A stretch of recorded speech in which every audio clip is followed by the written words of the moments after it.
fire, take a number. I was lightning before the thunder. तो जैसे कि हम लोगों ने पिछले एपिसोड में देखा, हमारा जो फ्योनली था वो गुज गया था ट्रांसफर पेपर्स लेने मिस्टर किम से, और उसके बाद वहीं पे हमारे मिस्टर किम ने फ्योनली के साथ शादी वाली बातें करनी शुरू कर दी क्लोई के साथ। और जब क्लोई और फ्योनली बाहर आए तब तो तुम्हें जानते ही हो कि आखिर क्या हुआ था। और आखिर अगर नहीं पता है कि आखिर क्या हुआ था तो भाई तुम लोग जा सकते हो, प्लेलिस्ट बनी हुई है एम्पर इन लॉ के नाम से, तुम वहाँ पे जाके सारे के सारे एपिसोड्स देख सकते हो। और अब आगे सो या एपिसोड नंबर 62 में हमें बहुत सारे इच्छी सीन्स दिखाए जाते हैं जो कि यहाँ पे छोटे बच्चे हैं तो नहीं देख सकते हैं, एंड ये तुम लोग समझ नहीं पा रहे होंगे लेकिन मामला बहुत आसमान तक है, तो तुम लोग बिली कॉमिक्स में जाके देख सकते हो। सही बोलो तुम्हें कोई प्रमोशन नहीं है पर मैं तुम्हें बता रहा हूँ कि तुम वहाँ से जाके देख सकते हो। और जब सारे के सारे कांड खत्म हो जाते हैं तब हमें दिखाया जाता है कि जो येलेन है वो उस होटल में आ जाती है जहाँ पे हमारी क्लोई किम और फ्योनली होते हैं। और उसके बाद हमारी येलेन बोलना शुरू करती है और वो बोलती है क्लोई किम ये मेरा हस्बैंड है। और फिर हमारे फ्योनली बोलता है तुम्हारा हस्बैंड, तुम क्या भूल गई हो हमारा डिवोर्स होने वाला है, तुम यहाँ पे बस अपने आप को शर्मिंदा करोगी और कुछ भी नहीं। और जो क्लोई किम है वो मेरी गर्लफ्रेंड है और तुम्हारे को इससे कोई मतलब नहीं होना चाहिए कि आखिर हम क्या कर रहे हैं। और उसके बाद हमारी येलेन मन में सोचती है बेचारी लूसी येलेन, फ्योनली तो क्लोई के बारे में सीरियस है।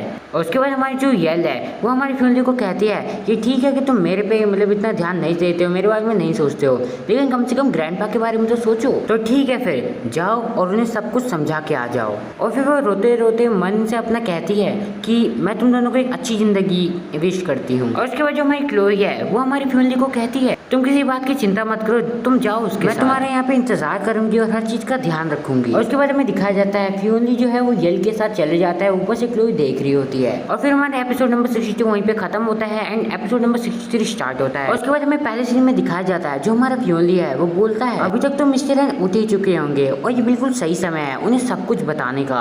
और उसके बाद जैसे ही हमारा फ्योनली दरवाजा खोलने वाला होता है हमारे पीछे से येल जो होती है वो फ्योनली के सामने आ जाती है और कहती है कि रुक जाओ, आखिर तुम ये कर क्या रहे हो। और उसके बाद हमारा फ्योनली जो है वो इस बात को बहुत ज्यादा गुस्से में आ जाता है सुन के।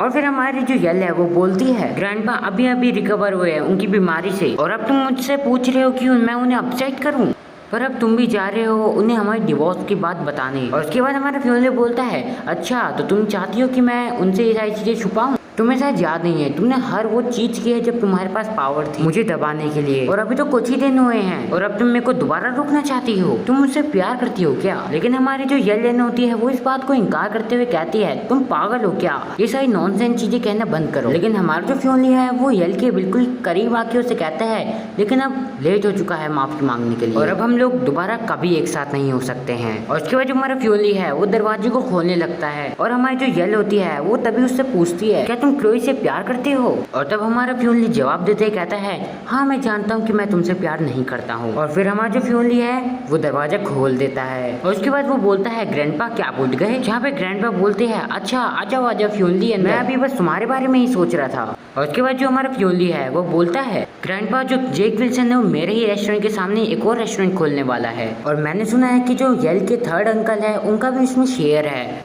और उन्होंने भी आपकी इस बीमारी में कंट्रीब्यूट किया था, वो तो आपका बेटा है ना, तो मैं उससे बिल्कुल भी डील नहीं करूंगा जब तक आप एग्री ना हो। और उसके बाद जो दादाजी होते हैं वो बोलते हैं अच्छा वो कमीना। और उसके बाद हमारे दादाजी कहते हैं तुम तो हमारी एन फैमिली के मास्टर हो, तुम्हारे पास इतना हक है कि तुम उसे बाहर फेंक सको। और तब हमारा फ्योनली कहता है ये तो बहुत बढ़िया बात है, अब मैं उसे इतनी आसानी से नहीं जाने दूंगा और अब आप देखते रहना आखिर मैं क्या करता हूँ उसके साथ। और लेकिन जैसे ही फ्योनली बोलने वाला होता है कि येलेन और मैं, लेकिन जैसे ही फ्योनली आगे बोलने वाला होता है हमारी ग्रैंडपा बोलता है अरे रे मैं तो दोबारा अच्छा फील नहीं कर रहा हूँ, और ऐसे ड्रामे करते रहते हैं। और उसके बाद जो हमारे दादाजी होते हैं वो अपने ऊपर ब्लैंकेट ओढ़ लेते हैं और कहते हैं मैं दोबारा सोने जा रहा हूँ इसलिए हम लोग कल बात कर लेंगे। और उसके बाद फ्योनली भी मन में सोचता है कितनी बेकार एक्टिंग थी आपकी। और उसके बाद वो ये भी मन में बोलता है तो ठीक है अब मैं जितनी भी गंदगी है एन फैमिली में उन सबको निकाल के फेंक दूंगा, वरना मैं एक ऐसी पोजीशन में नहीं हूँ कि मैं उन्हें नीचे गिरा पाऊँ। और उसके बाद फ्योनली जो है वो फोन घुमाता है एक बंदे को और कहता है एंड वोम क्या तुम्हें वो तस्वीरें मिल चुकी हैं, तुम्हें कुछ बहुत बड़े बड़े पोस्टर्स बनाने हैं रात में, क्योंकि जो जेक विल्सन का रेस्टोरेंट है वो कल खुलने वाला है तो हमें कुछ गिफ्ट्स की, बहुत बड़े गिफ्ट्स की जरूरत है। मुझे कुछ फोटोज याद आ रही हैं हमारे मिस्टर एन के तीसरे बेटे की। और इस बात को सुन के फ्योनली एक कीड़ा जैसी स्माइल देता है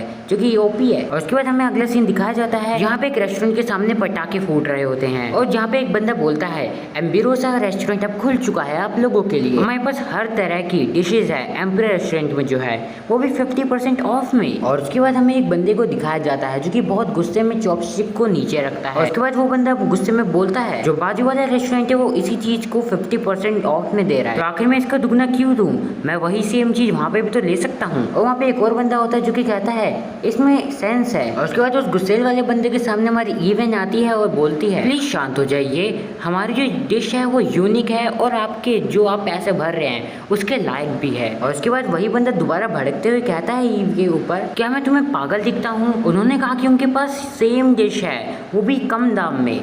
और उसके बाद हमारी ईव जो होती है बोलती है अच्छा ठीक है बताइए आपको ऐसी क्या चीज़ चाहिए जिससे हम आपको खुश कर सके। और उसके बाद वो गुस्से वाला बंदा बोलता है मुझे 50% ऑफ भी चाहिए और तुम्हारी जैसे एक लड़की भी हो जो कि हम लोगों के साथ हम कस्टमर्स के साथ हर टेबल पे जाके पिए ड्रिंक यार। और फिर वो बंदा जबरदस्ती करने लगता है और ये बोलती है मेरे को जाने दो यहाँ से, लेकिन तभी वहाँ पे हमारा फ्योनली आ जाता है और उस बंदे को एक खींच के चाटा मारता है और फिर फ्योनली को कहता है तुम इस चीज को डिजर्व करते हो और अब भागो यहाँ से। और उसके बाद वो बंदा कहता है ये जेक विल्सन का रेस्टोरेंट है और मैंने सोच लिया है मैं यहीं पर डिनर करूंगा, आखिर तुम्हारी हिम्मत भी कैसे हुई मेरे को मारने की, तुम्हारे एक गेस्ट को मारने की। सो या गाइस यहीं पे हमारे एपिसोड्स जो है वो खत्म हो जाते हैं। वीडियो पसंद आए तो वीडियो को लाइक कर दो, चैनल को सब्सक्राइब कर दो, बाकी मिलता हूँ नई वीडियो में, तब तक के लिए पीस आउट।